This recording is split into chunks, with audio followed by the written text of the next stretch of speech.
গোপালগঞ্জের কাশিয়ানীতে নিখোঁজের 2 দিন পর বাঁশবাগান থেকে 7 বছরের শিশু সিনথিয়ার লাশ উদ্ধার করেছে থানা পুলিশ।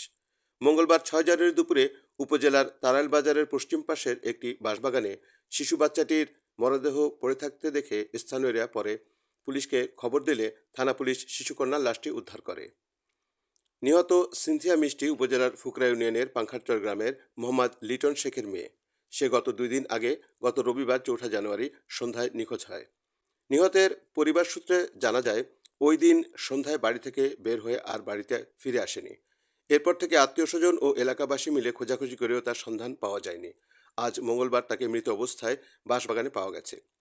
কাশিয়ানী থানার ভারপ্রাপ্ত কর্মকর্তা মাহফুজুর রহমান বিষয়টি নিশ্চিত করে জানান, লাশ উদ্ধার করে সুরতহাল শেষে মরদেহ ময়নাতদন্তের জন্য গোপালগঞ্জ মেডিকেল কলেজ হাসপাতালের মর্গে পাঠানো হয়েছে।